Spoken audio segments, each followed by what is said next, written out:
뉴욕 증시가 장 초반의 상승세를 지키지 못하고 혼조세로 마감했습니다. 유럽의 산업생산 지표가 개선된 것으로 발표됐지만 무디스가 그리스의 국가 신용 등급을 정크 등급으로 강등한 점이 악재가 됐습니다. 다우는 20포인트 내렸습니다. 한편 유럽은 산업생산 증가를 호재로 반영하며 상승세를 이어갔습니다. 영국과 독일은 1% 내외, 프랑스는 2%나 올랐습니다. 한편 유가는 상승했습니다. 재정 위기에도 불구하고 유럽 지역의 산업 생산이 증가했다는 소식에 글로벌 경제 회복에 따른 수요 증가 기대감이 작용했습니다. 8월 인도분 WTI는 배럴당 1.3% 올랐습니다. 국제신용평가사 무디스는 그리스의 국가 신용 등급을 기존 4단계 하향 조정해 투자 부적격인 정크 등급으로 내렸습니다. 유로존과 IMF의 구제금융이 그리스 경제 위험을 초래할 수 있다는 이유에서였습니다. 유로존의 4월 산업 생산은 전월 대비 0.8% 증가해 당초 예상보다 큰 폭으로 뛰었습니다. 유럽 재정 위기에 따른 유로화 약세가 오히려 대외 수출을 부양한 격입니다. 제임스 플라드 세인트루이스 연방준비은행 총재는 유럽 재정 위기가 강한 경기 회복세에 지장을 주지 않을 것이라며 연준의 금리 인상 시기에도 영향을 주지 않을 것이라고 진단했습니다.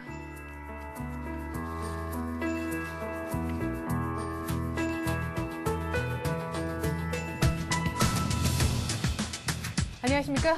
굿모닝 센 증시의 최혜린입니다. 간밤에 뉴욕 증시가 약보합 혼조로 마쳤습니다. 기술주 중심의 나스닥은 견조했지만 상승 출발했던 뉴욕 증시 결국 장 막판에 꺾이고 말았습니다. 신용평가사 무디스가 그리스의 신용 등급을 지난 4월 피치에 이어서 또한 투자 부적격인 정크 등급으로 내렸다는 소식이 가장 큰 악재였는데요. 유로존의 4월 산업 생산이 기대보다 훨씬 더 좋게 나오면서 상승 출발한 초반의 상승폭을 모두 다 내주고 말았습니다. 특별히 은행주가 일제히 내리는 모습이었는데요. 보다 자세한 글로벌 증시 전문가와 함께 알아보겠습니다. 대우증권 신천지점에서 최정무 대리 나오셨습니다. 안녕하세요. 안녕하십니까? 네, 그전에 많이 또 회복을 하더니 다시금 눌렸는데 또 그리스 얘기네요. 네, 오후장 들어가지고 좀 그리스 이야기가 좀 나와서 다시 하락을 했는데요. 네. 장 시작은 유로존 산업 생산이 예상치를 상회하면서 유럽발 경제지표 호조 때문에 상승 출발했고요. 장중에는 다우가 한 1,300선을 넘어서는데 3대 지수 모두 한 1% 넘게 좀 상승세를 보여줬거든요. 하지만 오후장 들어서 무디스가 그리스 신용 등급을 기존 A3에서 BA1으로 4단계 하향 조정했다고 밝히면서요. 상승폭을 축소하기 좀 시작했고요. 장막판에는 좀 상승폭을 급격하게 반납하면서 다우는 소폭 약세로 마감했고요. 나스닥은 소폭 강세, 혼조세 마감했습니다. 업종별로는요, 은행 업종이 그리스 신용 등급 하향 여파 때문에 대밀림 폭이 조금 컸었고요. 네. JP 모건이 한 2% 정도 빠졌고, 뱅크 오브 아메리카가 한 1.2% 정도 하락했고요. 반면에 기술주 쪽에서는 인텔이 한 1.3% 정도 강세 마감하면서 나스닥은 소폭이나마 강세 좀 마감했습니다. 네. 자, 원자재 에너지주들은 결국 하락 반전을 하고 말았고 기술주는 좀 견조했고 은행주 중심으로 큰 폭의 내림세가 보여졌다라는 말씀이셨습니다. 원자재주, 에너지 중에서는 특별히 또 브리티시 페트롤리움도 거의 한 10% 가까이 빠지면서 끝이 난 것 같네요. 자, 그래도 장 초반 좀 그나마 훈풍을 불어넣어 주었던 유럽 쪽 지표였습니다. 미국에는 이렇다 할 경제 지표가 나오지 않은 그런 간밤이었었는데요. 유로존의 4월 산업 생산이 도출이 됐습니다. 가뜩이나 유럽의 재정 위기 얘기가 나왔기 때문에 4월 산업 생산 기대에 거는 것이 크지 않았었는데 예상을 훌쩍 뛰어넘는 아주 좋은 성적을 냈다면서요. 네, 잘 나왔습니다. 잘 나왔기 때문에 미국도 오전장에는 좀 상승을 좀 많이 해줬었는데요. 네. 최근에 글로벌 증시 급락 요인이 유럽에 있었던 만큼 유럽 쪽 경제지표 호재가 경기 회복 불확실성을 좀 잠재웠고요. 네. 미국 증시 상승에도 오전장에 미국 증시 상승에도 일조를 해줬던 것 같습니다. 네. 경제지표로 유로존 4월 산업생산 지표 발표가 있었는데요. 전월비 0.8% 증가했다고 발표를 했습니다. 전문가 예상치 0.5% 증가보다도 상회했고요. 전년 동기 대비로는 한 9.5% 증가하면서 11개월 연속 상승세를 이어갔습니다. 세부적으로는 특히 자동차 부분하고 철강 부분에서 생산재 수요가 크게 늘었고요. 다른 분야에서도 골고루 좀 증가했습니다. 이유는 유로화 약세 때문인데요. 수출이 살아나면서 유로존 경제 확장을 좀 이끌었던 것 같고요. 유럽 시장도 현재 제조업이 올해 전반적으로 좀 유럽 지역의 성장을 좀 견인하고 있다고 보시면 될 것 같습니다. 네, 유로화 약세가 오히려 유럽 쪽에 수출을 더 많이 늘리면서 산업 생산 지표를 아주 좋게 내놓게 한 모습인 것 같습니다. 자, 그런가 하면 장 막판에 아주 안 좋았던 악재 부분 좀 얘기를 해보죠. 또 그리스의 국가 신용 등급 그것도 4단계 하향 얘기가 나오는데 이 앞서서 이미 그리스는 투자 부적격, 그러니까 정크 등급으로 강등이 된 바 있잖아요. 네, 있습니다. 뭐 S&P에서 이미 4월 달에 좀 강등을 시켰거든요. 네. 좀 무디스가 약간 좀 뒷북을 쳤는데요. 크게 뭐 영향을 줄 만한 사안은 좀 아니었는데 뭐 지금 약세 장소에서 워낙 심리가 좀 불안하다 보니까 뭐 이런 연유 때문에 좀 오후장에 좀 막판에 좀 매물이 나왔던 것 같습니다. 무디스에서 뭐 그리스 신용 등급을 A3에서 BA1으로 뭐 4단계 하향 조정했고요. 투자 부적격 등급, 뭐 정크 등급으로 강등을 시켰습니다. 뭐 예전에 뭐 진작에 했어야 할 부분인데요. 뭐 이번에 뭐 3대 신용평가사 중에서 가장 좀 뒷북을 쳤습니다. 지난 4월 달에 이미 피치에서 뭐 트리플 B 마이너로 낮추었고요. 그리고 S&P에서도 뭐 그리스 신용 등급을 WB 플러스로 뭐 낮춘 바가 있었습니다. 그러니까 뭐 무디스의 BA1 등급은요. S&P의 BB 플러스하고 같은 등급이거든요. 네. 그러니까 뭐 지금 무디스는 뭐 지금까지 좀 가만히 있다가 피치하고 S&P를 지금 따라가는 모습이고요. 진작 좀 했어야 할 사안인데 뭐 좀 이제 와서 좀 생뚱맞게 좀 늦게 좀 했죠. 그러다 보니까 뭐 하지만 뭐 4단계 지금 하향 조정한 게 지금 S&P하고 같은 레벨이니까 뭐 시장에 분명히 좀 큰 영향을 줄 만한 사안은 좀 아니었습니다. 발표 직후에도 뭐 큰 동요는 없었고요. 하지만 뭐 막판에 좀 심리적 불안감이 좀 작용을 좀 많이 했던 것 같습니다. 이런 막판에 매물이 뭐 상승폭을 좀 대폭 좀 축소시켰지 않았나 생각됩니다. 네, 앞서서 이미 지난 4월에 스탠다드앤푸어스사에서 투자 부적격 등급으로 그리스의 국가신용 등급을 내린 바 있고 지금 피치사 같은 경우는 트리플 B 마이너인데요. 아직까지는 투자 등급입니다. 가장 마이너스로 이제 낮은 수준이긴 한데 뭐 등급 전망은 또 피치사도 부정적으로 그래서 앞으로 향후 또 더 추가적으로 내릴 수 있음을 시사하고 있지요. 그런데 무디스에서 조금 뒷북을 치긴 했다라고 말씀하셨지만 왜 내리게 됐나요? 뭐 내리게 된 이유는 뭐 똑같습니다. 뭐 네. 이번에 뭐 피치하고 S&P에서도 내렸던 이유가 뭐 이런 뭐 재정 적자 이런 위기감 때문에 구조조정을 받더라도 뭐 좀 심각하지 않냐 뭐 그런 연유 때문에 좀 받았거든요. 네. 뭐 그렇습니다. 예. 그래요. 그리스 정크 등급 그 강등 소식에 어쨌거나 또 다시 심리가 좀 흔들리면서 장 막판에 매물이 많이 쏟아져 뉴욕 증시 약보합으로 끝낼 수밖에 없었던 것 같습니다. 그래도 뭐 좀 괜찮은 소식들이 장중에는 불거져 나왔었는데요. 제임스 블라드 센트루이스 연준 총재의 발언이었습니다. 이 같은 유럽의 재정 위기 소식이 간간히 계속해서 들려나오고 있지만 글로벌 경제 회복세, 경기가 계속해서 좋아지는 데는 크게 악영향을 미치진 않을 것이다라는 발언이었습니다. 잖아요. 네, 뭐 블라드하면 뭐 센트루이스 연방준비원회 총재거든요. 네. 뭐 어제 일본 도쿄 컨퍼런스 회의에서 뭐 강한 글로벌 경제 회복세가 여전히 뭐 진행 중에 있고요. 뭐 유럽발 재정 위기가 경기 회복세 뭐 걸림돌이 되지는 않을 것이라고 밝혔습니다. 이런 경기 회복 지속성에 관한 뭐 자신감 있는 좀 발언하고요. 뭐 유럽발 지표제 뭐 이런 부분들이 뭐 복합이 되면서 뭐 유럽 시장 쪽에서는 좀 상승을 좀 이끌지 않았나 생각됩니다. 뭐 구체적 내용은 유럽의 재정 위기는 분명히 심각한 문제지만 뭐 글로벌 경기 회복세가 매우 강해가지고 탈선하지는 않을 것이다 이렇게 이야기했고요. 뭐 그리고 유럽의 금융 불안은 미국과 아시아로 뭐 확산되기에는 충분하지 못하다면서 뭐 최근 일각의 더블딥 우려감을 좀 일축했습니다. 그리고 뭐 3분기부터는요, 뭐 미국의 GDP 증가율이 재차 좀 금융위기 이전 수준을 회복할 것이고, 뭐 실업률도 점차 하락할 것이고, 민간 부분의 일자리 창출이 뭐 지속적으로 증가할 것이라고 밝혔습니다.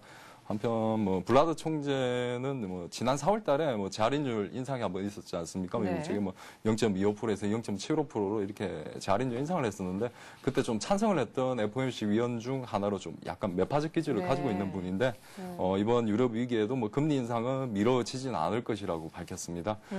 다만 뭐 금리를 올리기 위해서는 뭐 미국의 경제 회복세가 더욱 견고 해제할 것이라고 뭐 금리 인상 시기에 관해서는 약간은 좀 물러선 모습인 것 같은데요. 하지만 뭐 결국 디플레이션보다는 여전히 인플레를 걱정해야 할 것이고요. 때가 되면 금리 인상을 해야 한다라는 내용입니다. 비록 뭐 미국은 오전장만 상승을 했었지만 예전에는 금리 인상 발언 관련 뉴스가 나오면 좀 하락의 요인으로 작용을 했었거든요. 네. 뭐 최근에는 좀 상황이 좀 180도 좀 바뀐 것 같습니다. 최근에 뭐 유럽 문제 때문에 뭐 워낙 지금 디플레이션하고 뭐 더블립 우려가 뭐 시장에서 가장 큰 우려였기 때문에 네. 이런 뭐 인플레 문제로 인한 금리 인상 발언이 이제는 좀 시장 상승의 재료로 좀 먹히고 있는 뭐 그런 상태로 좀 변한 것 같습니다. 네, 그래요. 이렇게 이제 유럽 위기에 대해서 세인트루이스 그 연준 총재 역시나 유럽의 재정 위기 그렇게 크게 우려할 만한 사항이 아니다라고 좀 잠재워 주는 모습이었는데요. 오래간만에 EU 대통령 역시 여기에 또한 목소리를 보탰습니다. 유로존의 위기에 대해서 전 세계 시장이 너무 과민 반응을 하는 것 같다. 점진적으로 좋아질 텐데 이런 얘기를 했다면서요. 네, 맞습니다. 유럽은 뭐 정치 경제 시스템이 뭐 우리나라가 좀 다르죠. 어원내각제 시스템이거든요. 네네. 그러니까 뭐 대통령은 좀 중요한 인물은 아니에요. 뭐 총재하고 의장 같은 분들이 뭐 일선에서 좀 활약을 하고 있기 때문에 뭐 EU 대통령 발언은 참 오래간만인 것 같습니다. 예. 어제 뭐 파이낸셜 타임즈하고 인터뷰에서 뭐 최근 시장이 각종 루머와 편견으로 유로존의 뭐 경제적 어려움에 대해서 지나치게 과민 반응해서 좀 불쾌했다. 하지만 좀 EU는 점진적 개혁을 통해서 이런 문제점들을 헤쳐나갈 것이라고 밝혔습니다.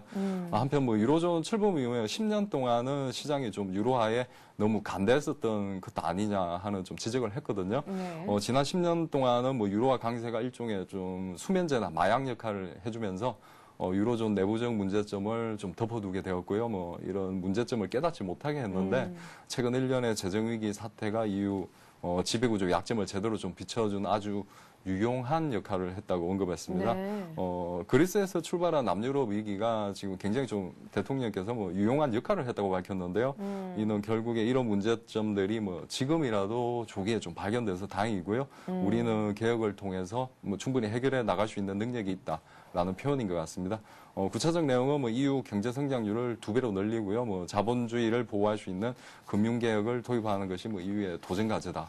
라면서 뭐 정부 예산 및 경제 분야에서 전반적인 개혁을 촉구하는 인터뷰 내용이었습니다. 요약하면요, 뭐 내부 자성적인 목소리인 것 같고요. 뭐 이번 위기를 계기로 EU의 강한 결속력과 새로운 모습을 보여주겠다는 약속인 것 같습니다. 이렇게 뭐 유로존이 뭐 자성의 목소리를 내고요. 뭐 재정 긴축 등 뭐 개혁 방안을 뭐 점진적으로 좀 시행해 나가게 되면 뭐 유로존 문제는 뭐 분명히 좀 시간이 지나면 해결이 될 것으로 기대되고 있습니다. 네. 미국 쪽에 있는 세인트루이스 연준 총재도 유로존 위기 너무 걱정하지 말라고 얘기하고 있고 EU 대통령도 오히려 이번 위기를 기회로 좀 삼겠다. 앞으로 많이 좋아질 것이다. 이렇게 또 얘기를 하는 가운데 유럽 정부들, 각 정부들도 구조조정의 속도를 내고 있습니다. 스페인이 사실상 최근에 문제가 된 것은 저축은행들의 합병, M&A가 좀 불발이 됐다라는 소식이었는데 이 부분도 지금 2위와 3위 은행 간의 합병이 될 거라는 보도가 주말에 나왔었잖아요. 네, 주말에 나왔죠. 그리고 뭐 그런 뭐 주말에 이런 합병 이유 때문에 뭐 스페인 증시가 뭐 금요일 날 한 4% 이상 급등을 했고요. 어제도 소폭이지만 좀 상승을 했거든요. 지난달에 뭐 이 시간에서 뭐 카수르 저축은행 한번 국유화됐다는 뉴스가 맞아요. 있었지 않습니까? 뭐 그런 뉴스가 전해지면서 뭐 글로벌 시장에 크게 한번 출렁했던 적이 있었는데요. 일단 이런 부실 저축은행들을 M&A 시켜고 합병 과정을 통해서 이런 자산 클리어를 시키면서 뭐 시장의 불확실성을 하나씩 좀 지워나가는 뭐 좋은 뉴스라고 좀 볼 수 있겠습니다. 내용은 2위 저축은행하고 3위 저축은행 합병하는 작업을 이제 좀 시작했다는 보도인데요. 뭐 네. 구조조정 일환으로 스페인 중앙은행 측에서 뭐 스페인 전체 은행 시스템의 절반 이상을 차지하고 있는 저축은행들에게 뭐 구제금융 자원을 지원해서요. 그리고 뭐 합병을 좀 유도하고 있는 상태인데 지금 그 일환으로 이번에 2위하고 3위 저축은행 합병 논의가 시작됐고요. 뭐 합병이 성사되게 되면 스페인 최대 뭐 저축은행이 좀 탄생될 것으로 보고 있습니다. 지금 이런 뭐 각국 유럽 정부들의 뭐 구조조정 노력들이 지금 하나씩 지금 뉴스로 나타나고 있는데요. 뭐 네. 이렇게 좀 불확실성을 뭐 조금씩 해소해 나가면 뭐 분명 유럽발 문제는 뭐 시간이 지나면 뭐 사라지지 않나 생각됩니다. 네, 그래요. 그 악재로서의 어떤 그 파급력 자체도 조금은 작아진다 하는 인상을 받게 되는 것 같습니다. 이런 가운데 우리 한국 시장 관련해서 특별히 더 긍정적인 뉴스가 있었는데요. 우리 한국이 픽스 사태에 영향받는 거 적을 것이고 이머징 국가 중에서도 가장 매력도가 높은 시장이다라는 얘기가 나왔습니다. 영국계 슈로더 자산운용사 부회장이 한 얘기예요. 네, 영국 런던에서 뭐 본사 인터뷰가 있었는데 뭐 네. 그렇게 좀 밝혔습니다. 뭐 슈로더 자산운용 부회장께서 뭐 인터뷰를 통해서 EU가 한국의 주요 무역국이기는 해도 한국의 대유럽 수출 비중은 13%에 불과하고요. 그리고 뭐 피그스 이쪽 수출 비중이 2.3%밖에 안 되기 때문에 영향력은 제한적이라고 언급했습니다. 한편 뭐 EU 국가들을 비롯한 선진국 국가들은 저성장 상태가 지속이 되고 있기 때문에 네. 분명히 세계 경제 중심추는 아시아 시장으로 넘어가고 있고요. 특히 이머징 국가 중에서 한국 증시가 가장 매력도가 높은 시장이라고 평가했습니다. 한국 증시 같은 경우에는 뭐 경쟁력 있는 수출 산업 덕에 뭐 글로벌 경기 회복 수혜를 가장 많이 입을 것이고요. 뭐 한국 증시 지금 현재 평균 주가 수익 비율이 한 PER이 한 8.5배 수준인데 네. 뭐 이런 이머징 시장 평균이 한 10.5배 정도 되거든요. 뭐 그렇기 때문에 뭐 한국 증시 지금 PER이 훨씬 낮기 때문에 아주 매력적이다 이렇게 좀 밝혔습니다. 결론적으로 뭐 최근에 이런 남유럽 사태로 인해서 뭐 글로벌 증시가 굉장히 많이 급락을 해줬지 않습니까? 네. 하지만 뭐 지금 한국 증시가 뭐 어제 한 1690 정도 마감했으니까 상대적으로는 이런 유럽이나 미국 비해서는 굉장히 좀 선방을 해주고 있거든요. 네. 이런 한국뿐만 아니라 뭐 인도네시아, 말레이시아나 뭐 필리핀 이런 아시아 차트 쪽을 보게 되면 뭐 네. 굉장히 좀 이머징 마켓 쪽이 상대적으로 좀 굉장히 견조한 상태인데요. 뭐 결국에는 이런 최근 1년의 위기 과정이 뭐 점진적으로 좀 해결이 되고 나면 분명히 좀 한국을 비롯한 아시아 시장의 뭐 성장세에 재차 초점을 맞춰가지고 뭐 아시아 쪽으로 다시 뭐 글로벌 자금 이동이 다시 나타날 것으로 기대되고 있습니다. 네, 그래요. 또 뭐 그리스 얘기가 나왔는데 역시 이쪽 그 영국의 슈로드 자산운용사에서 얘기를 한 것처럼 우리 증시 오늘 좀 크게 아래쪽으로 반응은 안 했으면 하는 바람을 가져보겠습니다. 유럽 증시 마감을 보니까요. 유럽은 괜찮게 마감을 했어요. 뉴욕은 좀 혼조로 끝났지만 아무래도 4월 산업 생산 덕이었던 것 같네요. 네, 그런 것도 있고 뭐 그리스 신용 등급 발표가 유럽 시장 마감하고 나서 나왔거든요. 아, 그렇군요. 그렇기 때문에 유럽은 좀 상승 마감할 것 같습니다. 뭐 산업 생산 지표 발표 때문에 뭐 장 초반에도 상승 출발했고요. 뭐 이런 경제 지표 발표 때문에 좀 상승폭이 확대돼서 마감했습니다. 뭐 독일은 1.2%, 프랑스는 한 2% 가까이 급등했고요. 뭐 영국도 한 0.7% 상승 마감했습니다. 네. 영국 쪽은 상승폭이 좀 상대적으로 작았는데요. 뭐 멕시코만 원유 유출 사태 때문에 뭐 이런 BP 관련 악재가 또 나와가지고 뭐 네. 이런 연유 때문에 좀 상승폭이 좀 작았고요. 뭐 영국 노동부에서 뭐 내년도 GDP 경쟁 성장률을 기존 예상치 한 3.2%였는데 이것보다 하향된 2.6% 성장할 것으로 발표하면서 뭐 독일하고 프랑스 대비해서는 뭐 영국 증시 상승폭은 조금 작았던 것 같습니다. 네. 자, 그리고 유로화가 좀 걱정이 됐었는데요. 그리스의 정크본드 수준으로 국가 신용등급이 하향 조정됐다라는 소식에도 불구하고 상승 마감해서 1.2달러도 넘겼더라고요. 상품 쪽 얘기도 함께 좀 전해주시죠. 네, 일단 뭐 이런 지표 보조 때문에 뭐 유라도 어느 정도 반등이 나왔고요. 뭐 유가도 좀 반등이 나왔는데 유가는 강세 마감하면서 뭐 75.03달러 마감했습니다. 7월 물류. 강세 유로는 뭐 유로존 경제지표 호전 때문이었던 것 같고요. 뭐 네. 5장 들어서는 뭐 그리스 신용 등급 하향 여파 때문에 상승폭은 조금 좀 축소하면서 마감했습니다. 네. 자, 오늘 밤에 나올 일정을 끝으로 화면으로 함께 보시겠습니다. 네, 오늘 밤에 나오는 지표가 많지는 않고 6월 엠파이어 제조업 지수가 하나 나오네요. 네, 네, 지금 뭐 제조업지수 하나 나오는데요. 뭐 뉴욕 지역 제조업 경기를 대변하는 지표거든요. 뭐 이전치가 한 19.1인데 한 소폭 상향도 20일 정도 예상되고 있습니다. 뭐 이런 엠파이어 제조업지수는 뭐 0을 기준으로 하면 뭐 0 이상이 뭐 경기 확장이기 때문에요. 네. 뭐 제조업 경기는 뭐 여전히 좀 확장 국면을 좀 이어갈 것으로 예상되고 있습니다. 네. 이렇게 해서 오늘 밤에 기다리고 있는 일정까지 함께 확인을 해보셨습니다. 대우증권 신천지점 최정무 대리와 함께했습니다. 말씀 고맙습니다. 감사합니다.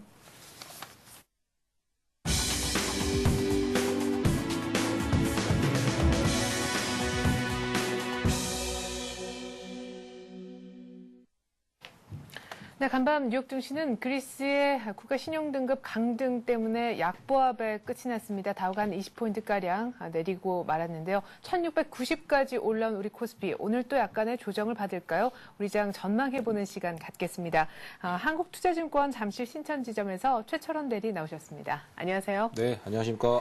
자, 또 그리스 때문에 뉴욕이 많이는 아니지만 어쨌거나 소폭 조정을 받았는데 우리 증시도 어제 이미 또 많이 올랐기 때문에 이래저래 조정받을 수 있는 자리에서 약간 안 좋은 뉴스가 터진 것 아니겠습니까? 예, 뭐 1700이 눈앞에 목전에 두고 이제 뭐 그리스 신용등급 하라고 해서 미국 시장에 빠졌기 때문에 오늘 국내 증시가 그렇게 전반적으로 호전적인 모습은 좀 아닐 수도 있을 가능성이 네. 있습니다. 그렇지만 최근에 외국인들이 지금 강하게 매수세가 좀 유입이 됐던 부분들이 시장에서는 좀 분위기 반전이 좀 나올 수 있지 않을까. 그리고 네. 프리 어닝 시즌을 대비하면서 실적 관련주들이 지금 최근에 주도주로 나왔었던 종목들이 장을 삼성전자나 현대차 이런 종목들이 신고가에 삼성전자는 아직 조금 남아있지만 현대차 네. 이런 종목들이 신고가에 근접하면서 시장을 이끌어왔던 이런 지금 시장 분위기상 네. 예, 그렇게 나쁘지는 않은 시장에서 그렇게 어제 미국 시장이 유럽 시장 장 마감하고 그리스 신용등급 하락으로 인해서 미국 시장에 빠졌던 영향력은 오늘 국내 증시에서는 그렇게 크지 않을 가능성이 있으니까 너무 보수적으로 좀 보지 마시고 시장을 좀 대응하셔도 되지 않을까 이렇게 말씀 한번 드려보겠습니다. 지난번에 S&P에서 그리스 신용등급을 정크로 강등을 시켰을 때 우리 증시가 크게 반응을 했던가요? 정확하게 제가 기억이 네. 지금 나지는 않지만은 네. 그렇게 반응을 좀 하지 않았던 걸로 제가 좀 기억을 하고 있습니다. 지금 네. 그리스 신용등급이 처음으로 뭐 강등을 한 게 아니고 네. 과거에 뭐 다른 신용평가회사에서는 이미 강등을 했는데 오늘 어제 뭐 늦게나마 지금 강등을 시킨 거기 때문에 네. 시장 영향력은 그렇게 크지 않을 걸로 판단이 좀 되거든요. 그리고 네. 실적에 대한 얘기들 그리고 월드컵 특수 종목들이 테마가 좀 만들어지면서 네. 시장의 수급적인 여건들도 조금 호전적인 모습이 나타나는 게 오늘 증시도 그렇게 큰 조정은 있지 않는 그런 시장이 좀 될 걸로 예측을 좀 할 수 있겠습니다. 네. 그러면 장 초반에 약간 뭐 좀 안 좋게 뉴욕장 영향을 받아서 마이너스로 출발한다 하더라도 장중의 소화 혹은 종가 기준은 더 플러스를 낼 수도 있다. 이렇게 보시는 건가요? 플러스권까지 만약에 시초가가 조금 두 자릿수 이상의 하락이 나왔을 경우에는 종가를 플러스권까지 돌리기는 좀 버거울 수 있을 것 같지만 만약에 한 자릿수 정도 나왔을 경우에는 네. 한 보합권까지는 좀 오후장에 좀 돌릴 수 있는 그런 가능성은 열어두고 1700의 탈환에 대한 기대치를 지금 시장에서는 많이 좀 생각을 하고 있는 것 같습니다. 예, 원래 6월달 장을 시작을 할 때는 6월 고점은 1650에서 1680포인트 정도 봤었었는데 네. 예상외로 외국인들이 지금 한 이틀 정도 큰 폭의 매수세가 좀 유입이 되면서 네. 시장이 1690포인트까지 올라왔습니다. 네. 그리고 지금 분위기가 베이시스도 플러스로 좀 컨테크로 지금 바뀌어 있는 상황. 그리고 네. 어제 보시면 프로그램이 한 5,600원 정도 매수가 좀 유입이 됐었습니다. 네. 예, 이런 부분들이 수급적인 개선이 좀 되는 모습이 나타나기 때문에 1,700포인트를 탈환할 수 있겠다 하는 시장 기대 심리가 좀 반영이 되는 상황이라서 네. 시장은 그렇게 많은 충격을 받지 않고 견조하게 좀 버텨낼 수 있지 않을까. 그리스 신용등급 악재는 좀 견조하게 좀 견뎌낼 수 있을 것 같은 그런 시장 분위기로 좀 보시면 될 것 같습니다. 네. 자, 뭐 1700을 터치한다 할지라도 정말 그야말로 안착하기 위해서는 외국인이 조금 도와줬으면 하는 바람이 있는데요. 여기에 대해서 의견이 조금 갈리는 것 같습니다. 일단은 우리 최철원 대리께서 지난번에 계속해서 이제 좀 언급하셨던 부분이 외국인들이 적지 않은 규모 한 2, 3천억 정도로 한 2, 3일 연속적으로 사주는 모습이 굉장히 중요하다라고 했는데 일단은 3천억 정도로 한 이틀은 지금 사준 시점 아닙니까? 예, 이틀 들어왔습니다. 지금 6월달, 5월달부터 해서 외국 자본들이 지금 상당히 지금 매도를 좀 만들면서 시장을 많이 짓눌렀었는데 네. 어제 그리고 지난주 금요일에서 이틀 동안 3천억 정도의 연속적인 지금 이틀 연속 매수가 좀 유입이 됐습니다. 네. 아직까지 5월달, 6월달 외국인 매도 자금 자체가 유럽계에서 지금 나왔기 때문에 그 자기들이 지금 많이 좋지 않은 상황에서 자금 회수를 위해서 네. 아시아 증시에서 자금을 좀 걷어들이는 모습으로 유럽발 자금들이 많이 빠져나갔었는데 어제 그제 이제 3천억 정도의 이틀 정도 연속 매수 이게 연속적으로 만약에 하루 이틀 정도만 더 이어가고 오늘 시장이 큰 폭의 조정이 나오지 않고 네. 오늘 외국인마저 매수가 좀 들어오게 되면은 시장은 1700 탈환은 무난하게 좀 달성을 하지 않을까. 예, 이렇게 시장 분위기가 많이 호전돼 있는 상황 같습니다. 그리고 네. 거기다가 지금 실적 시즌 대비해서 IT 섹터나 자동차 섹터에 대해서 뭐 이익 전망치나 이런 것들은 변화가 물론 없습니다. 물론 몇몇 종목들은 이익이 기대치에 못 미칠 거라는 예상이 나오긴 하는데 네. 그래도 전반적인 IT 자동차 주도 업종에 대해서는 실적들이 그래도 시장 기대치만큼 컨센서스 정도는 유지를 할 가능성이 크기 때문에 네. 이러면 시장은 1700 탈환에 대해서는 확인을 좀 하고 시장이 네. 7월달 장으로 좀 연결을 할 수 있는 그런 분위기를 만들 수 있는 그런 전반적인 상황이 좀 돼 있는 거는 맞는 것 같습니다. 그래요. 자, 그러면 이제 외국인들도 슬슬 이제 많이 매수 쪽으로 매도를 좀 덜 한다라는 분위기에서 이제 매수를 얘기할 수 있는 이런 분위기로 바뀌어 가고 있는 이런 시점에 이제 드디어 다음 주 정도가 되면은 프리어닝 시즌 2분기 실적에 대한 윤곽들이 조금씩 시장에 흘러나오게 됩니다. 그렇다면 결국 실적도 호전주, 뭐 좀 전에도 얘기를 하셨지만 그런 거에 대한 뭐 관심을 좀 가져야 되겠네요. 네, 아무래도 실적 호전주들이 슬슬 지금부터 이제 외국인들이 지금 매수 유입이 되게 되면 네. 실적 호전 예상 종목들을 좀 선침해를 좀 하기 시작을 할 것입니다. 그렇기 때문에 다음 주 이제 주 후반부터는 그런 종목들이 시장 주도주로 다시 부각될 가능성이 크기 때문에 지금 실적 2분기 때 실적이 좋게 나올 종목들을 선별을 잘 하셔가지고 시장을 네. 좀 대응하셔야 될 것 같고 아무래도 수급 호전도 지금 외국인들이 이틀 동안 매수가 좀 유입이 됐지만 외국인들이 실적 호전주 관련해서 이런 종목들을 추가적으로 좀 더 매수를 할 가능성이 있기 때문에 네. 외국인들의 매수 유입이 좀 되는 종목들, 실적 호전이 되고 외국인들이 좀 담기 시작하는 종목들로 포커스를 좀 맞추셔야 될 것 같고 한 가지 또 지금 월드컵이 이제 개막이 돼서 지금 진행이 되고 있기 때문에 네. 월드컵 특수 관련주들이 월드컵 끝날 때까지는 테마가 좀 유지가 좀 될 것 같습니다. 예, 월드컵 지금 우리나라가 첫 승을 좀 했고 분위기가 많이 달아올라 있는 상황이기 때문에 월드컵 특수 관련주들 이런 종목들 뭐 미디어 관련주들이나 내수주 관련주들 이런 종목들을 잘 찾아보시면 상승세가 지금 이어지고 있는 모습들이 꾸준히 나타나고 있거든요. 네. 예, 그래서 이런 종목들을 테마주로 해서 좀 매매를 좀 하셔도 될 것 같고 실적 시즌을 대비를 해서 조금 실적이 좋아지는 이런 종목군들을 좀 장기로 미리 좀 담아놓으셔도 될 것 같고 네. 전략적인 방법은 시장 대응의 전략은 한 2가지 방법 정도 제시를 하면서 시장을 좀 대응하시면 좋지 않나 예, 이렇게 생각해 볼 수가 있겠습니다. 네, 수급이 들어오는 실적 호전주, 뭐 특별히 외국인들이 조금 사주는 실적이 호전될 것 같은 그런 종목이면 더 좋겠고 월드컵 특수가 지금 또 노려볼 수 있는 그런 시기이니만큼 테마 쪽을 아주 짧게 공략해보는 것도 괜찮은 그런 관점이 되겠다라는 얘기를 하셨습니다. 근데요, IT 자동차가 이제 어제 보니까 현대차, 삼성전자로만 보면은 이제 다시 주도주가 좀 치고 나가고 외국인들도 사주고 그런 가운데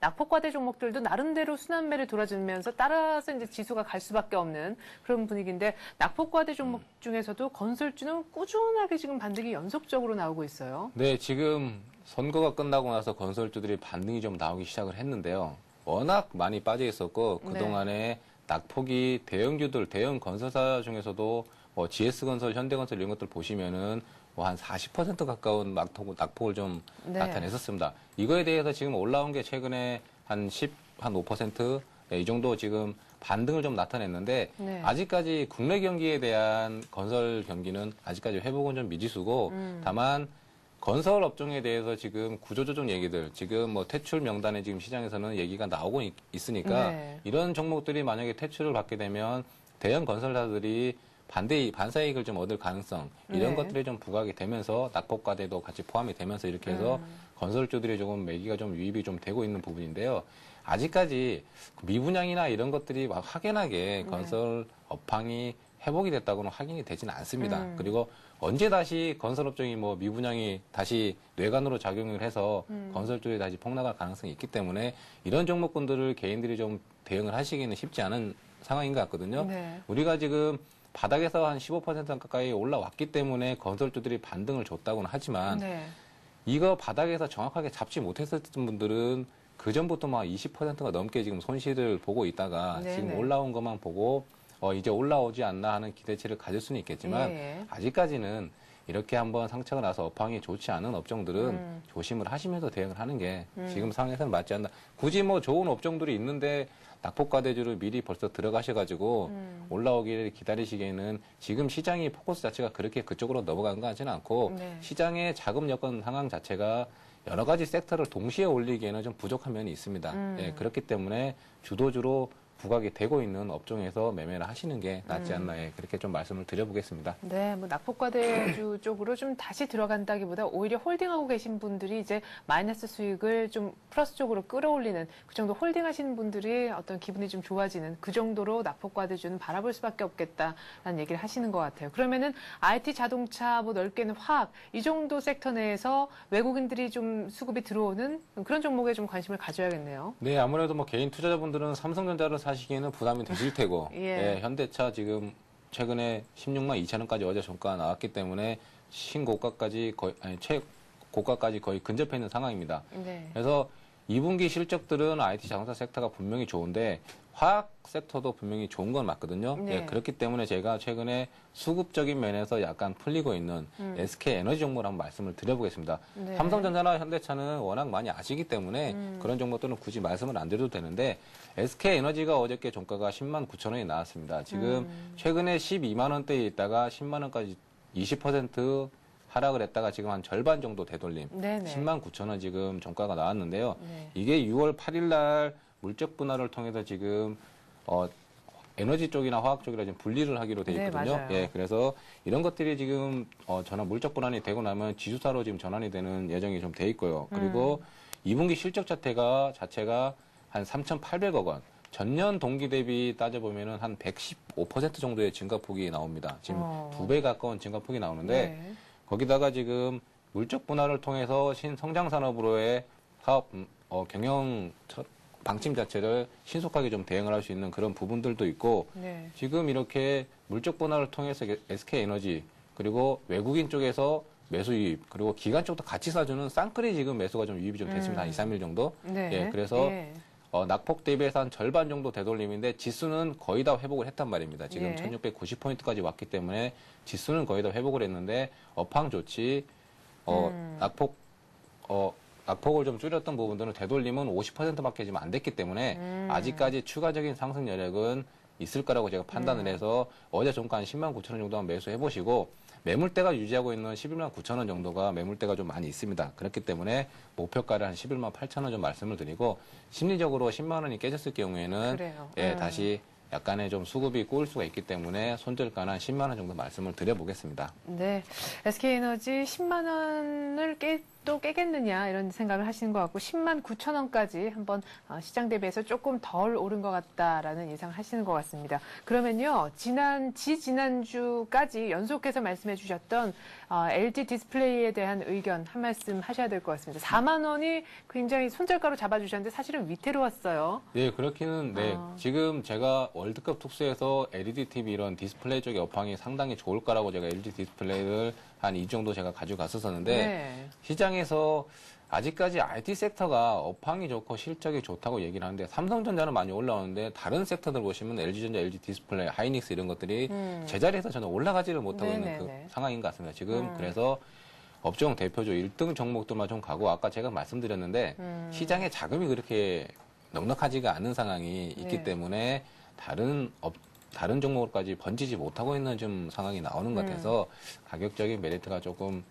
모멘텀이 좀 부족한 상황으로 이렇게 좀 돼 있는 상황. 그렇지만 업황은 괜찮다는 거를 베이스는 깔고 계셔야 될 것 같습니다. 언제든지 만약에 다시 한번 수급 모멘텀이 다시 돌아왔을 경우에는 상승 여력은 충분히 있는 모습입니다. 지금 뭐 아이폰 4G 나오고 막 이런 거 보시면 네. 국내 부품들이 다 들어가는 거거든요. 네, 그러면 것들. 그냥 들고 있으면 됩니까? 4만 원 깨지진 않았는데. 4만 원이 안 깨졌고 지금 종목들이 아직은 좀 못 갔다는 조금 지루한 지금 상황이기 때문에 인내심에서 약간 조금 견뎌야 되나 말아야 되나 하시는 부분이 계실 텐데 네네. 아직 4만 원은 깨지 않았고 종목이 아직 못 갔을 뿐 전혀 펀더멘탈이나 이런 것들이 변화가 없습니다. 그렇기 네. 때문에 아직 갖고 계신 분들은 좀 갖고 계셔봐도 그렇게 나쁘지는 않을 것 같습니다.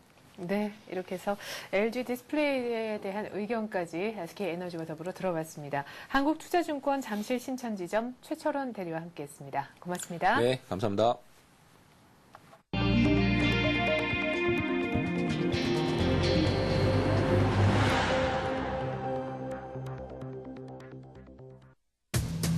이명박 대통령은 6.2 지방선거 패배 이후 첫 대국민 연설에서 세종시는 명분만 유지하며 국회 추진 여부를 넘겼습니다.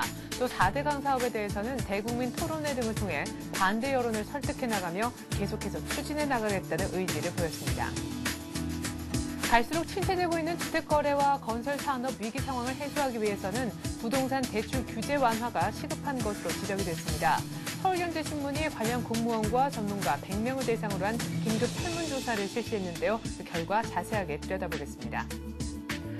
어제 외환시장 선물한 규제 방안이 발표된 이후 오히려 냉정을 되찾는 모습 보여줬죠. 규제가 예상했던 수준이어서 규제에 따른 불확실성이 해소가 됐기 때문이라는 분석이 뒤따르고 있는데요. 전문가들은 유로존 위기가 재부각되는 등 이런 대외 변수가 다시 없는 한 당분간은 완만한 하락 압력을 받을 것이라는 전망을 내놓고 있습니다.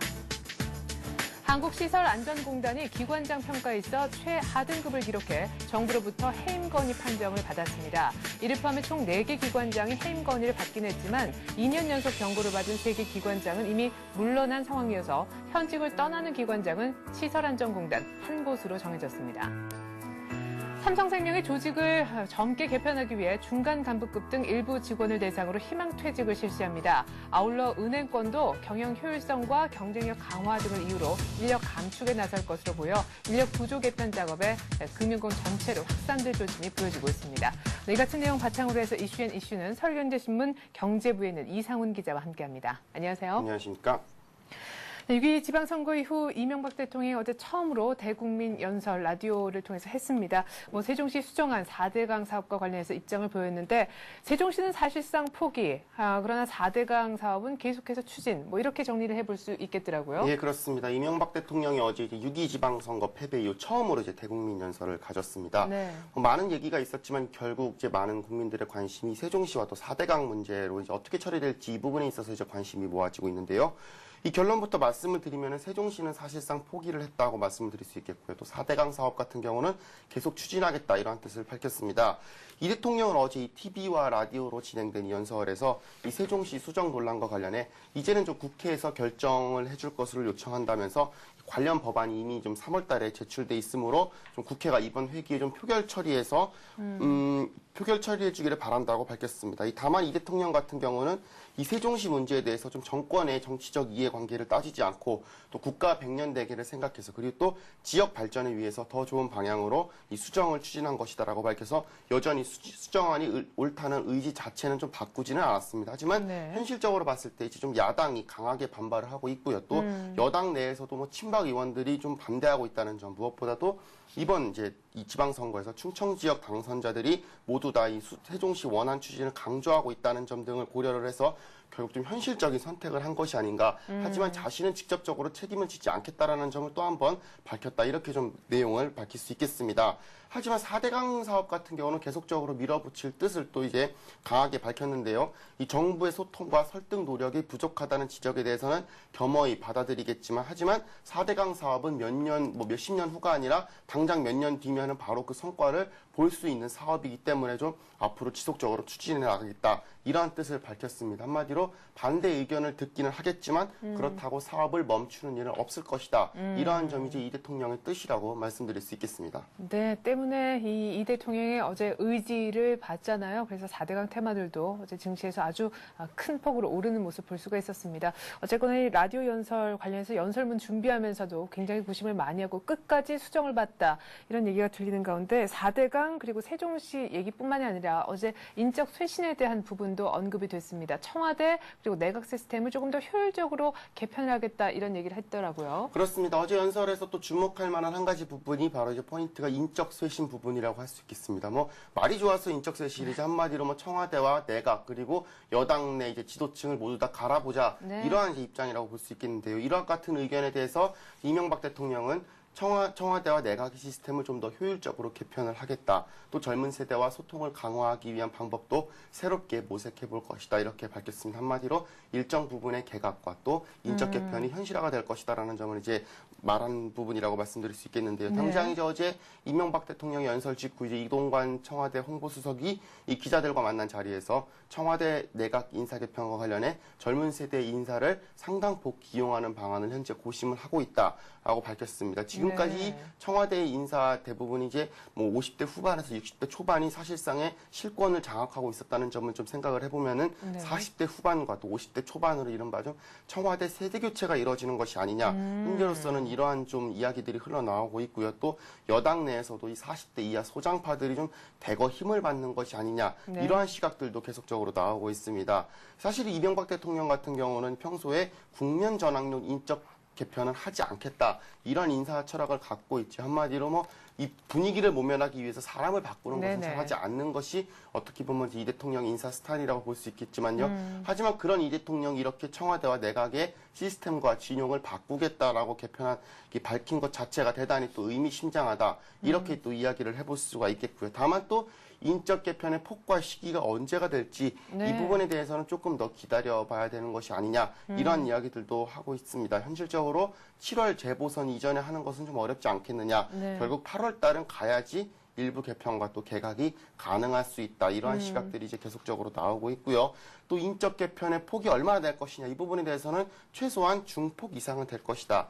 이러한 시각들이 또 힘을 얻고 있습니다. 이미 뭐 청와대와 내각 같은 경우 임명된 지 굉장히 오래된 인사들이 많기 때문에 기본적인 인사 수요가 있는 것이 사실이고요. 또 국정 쇄신 의지를 보여주기 위해서만큼이라도 이번에는 좀 중폭 이상의 대대적인 인적 개편이 있지 않겠느냐. 이러한 이야기들도 꾸준히 나오고 있습니다. 네, 8월 정도 되면은 뭐 젊은 내각, 젊은 청와대의 모습 볼 수도 있겠다는 생각이 드는군요.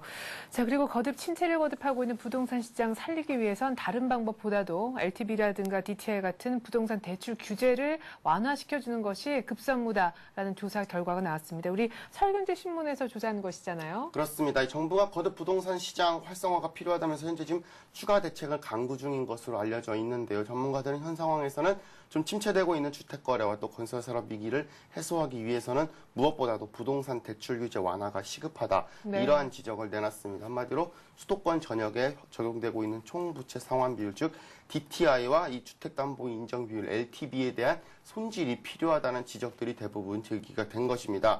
이 서울경제신문이 전문가 100여 명을 대상으로 이 긴급 설문조사를 했는데요. 이 설문조사에 따르면 전체 응답자의 50% 절반이 대출 규제 완화를 정책 1순위로 꼽았고요. 그 다음으로는 최저가 입찰제 개선 또 분양가 자율제 등을 꼽았습니다. 당장이 거래가 활성화하게 되기는 힘들겠지만 결국은 이 대출 규제 완화를 해야지만 잠재적인 유효 수요층 확대를 꾀할 수 있다. 이러한 것이 또 전문가들의 시각이라고 볼 수가 네. 있겠고요. 또 대출 규제를 완화할 경우 결국 집을 살 수 있는 수요층이 그만큼 잠재된 수요층이 늘어날 수밖에 없다면서 정부도 이 직접적인 대출 규제를 없애고 또 금융권에 어느 정도 자율성을 주되 좀 사후 감독 기능을 강화하는 방향으로 좀 이 정책을 바꿔나갈 필요성이 있다. 이러한 쪽으로 현재 이제 전문가들이 입을 모으고 있다. 이렇게 좀 이야기를 정리해 볼 수 있겠습니다. 네. 자, 그리고 지난 일요일 주말 보내면서 외환시장이 예측했던 대로 정부가 선물한 규제 발표를 주말에 했습니다. 사실상 그 정도의 어떤 타임라인을 예상을 하고 있었고 수준도 예측을 하고 있어서인지 어제 외환시장 생각만큼 크게 움직이지는 않았던 것 같아요. 그렇습니다. 사실 이 선물한 규제 대책이 지난 일요일 날 발표된 이후 이제 환율이 어제 같은 경우 급등하지 않겠느냐 이러한 우려들이 네. 계속적으로 제기가 됐지만은 일단 어제 시장 상황만 놓고 보면은 좀 불확실성이 해소가 돼서 좀 냉정을 되찾는 모습이다. 네. 이렇게 한마디로 정리를 해볼 수 있겠습니다. 어제 이제 환율이 전날보다 한 24원 정도 내린 1222원의 거래를 마쳤는데요. 결국은 규제에 따른 불확실성이 해소가 되면서 좀 완만한 하락 압력을 받은 것이 아니냐. 네. 이러한 좀 분석들이 계속적으로 나오고 있습니다. 좀 앞으로 향방에 좀 주목을 해볼 수가 있겠는데요. 현재로서는 은행들이 이제 선물한 규제가 예상됐던 수준이고 또 선물한 포지션도 50%를 이미 국내 은행 같은 경우 이제 하회를 하고 있는 만큼 크게 동요하지는 않는 모습들을 보이고 있습니다. 하지만 또 외은 지점들 같은 경우가 이제 선물한 포지션을 줄이면 상대적으로 영향을 받을 수 있다는 점 계속적으로 이제 우려가 되고 있는 상황 아니겠습니까? 네. 결국은 당분간 이제 외국인들의 채권 매도 또 이 선물한 매도에 따른 좀 상황을 좀 당분간 지켜봐야 되지 않겠느냐 이러한 점으로 좀 포커스를 맞춰봐야 될 것 같습니다.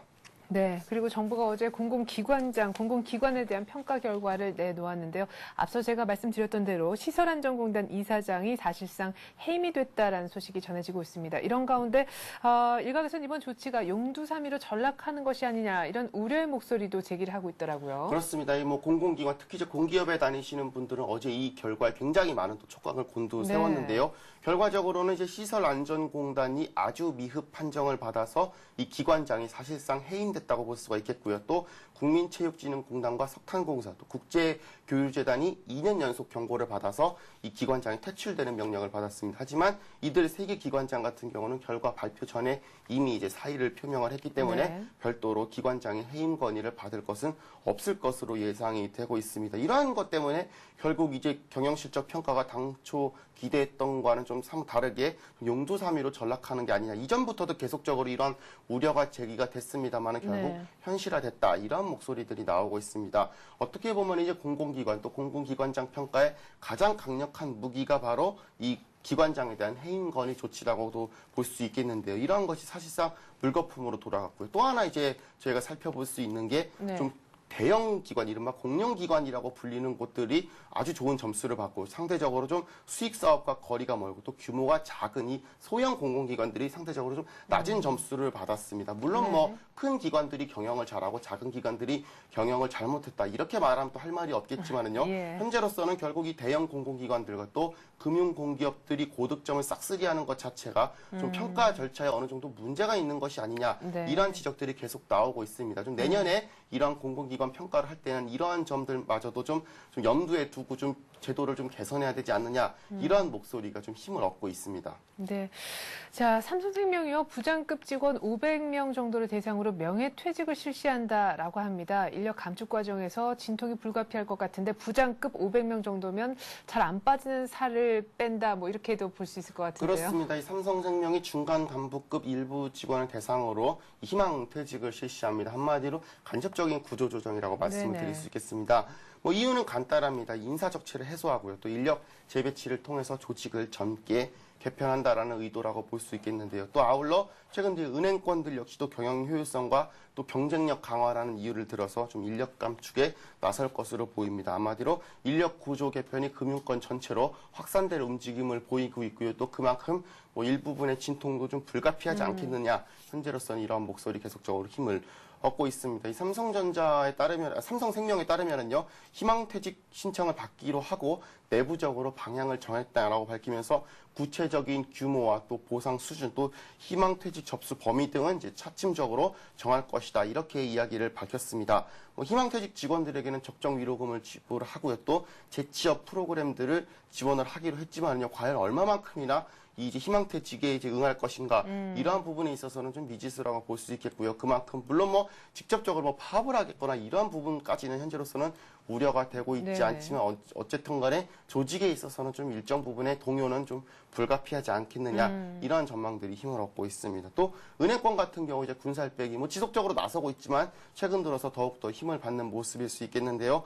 뭐 시티은행 같은 경우 이제 이달 계약 만료가 되는 이 10여 명의 본부장을 대상으로 재계약 여부를 좀 약간은 부정적이 삼아나 좀 검토를 하고 있는 모습들 보이고 있고요. 또 이제 지역은행입니다. 전북은행 같은 경우 과장급 이상 직원들을 대상으로 희망퇴직원을 받고 있다는 소식 계속적으로 들려와 있습니다. 여기에 또 오늘 회장을 선출할 KB금융지주 역시도 이제 회장이 선출이 될 경우 조직 개편과 인력 재조정이 불가피하다는 목소리 계속적으로 나오고 있으니까요. 이 금융권의 이 물갈이 과연 또 군살빼기 얼마나 지속될지 저희가 또 관심을 기울여야 될 것 같습니다.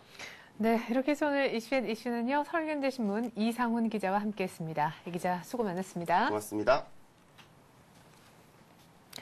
또 그리스 문제가 터졌습니다. 그리스의 국가 신용 등급이 정크본드 수준으로 무디스에 의해서 다시금 한 4단계 정도 강등이 됐다는 소식 때문에 뉴욕 증시 장 막판 상승폭 다 내주고 약보합 정도로 끝이 났는데요. 다우는 20포인트 정도만 하락했고요. 나스닥은 오히려 플러스 정도로 강보합에 마이너스로까지 떨어지진 않았습니다. 유럽은 먼저 장이 닫혔기 때문에 플러스로 끝이 났는데 유럽 쪽 플러스로 끝날 수 있었던 이유 그리고 뉴욕 증시의 장 출발을 좋게 해줄 수 있었던 원인은 유로존의 4월 산업 생산이 거의 20년 내 최대폭으로 증가했다라는 호재 덕분이었습니다. 1690까지 올라온 우리 증시 1700이 바로 코앞인데 유럽의 재정 위기 우려가 또다시 그리스로부터 불거져 나오는 아침입니다. 어느 정도 조정을 받을까요? 뉴욕은 크게는 반응을 하지 않았는데 말이죠.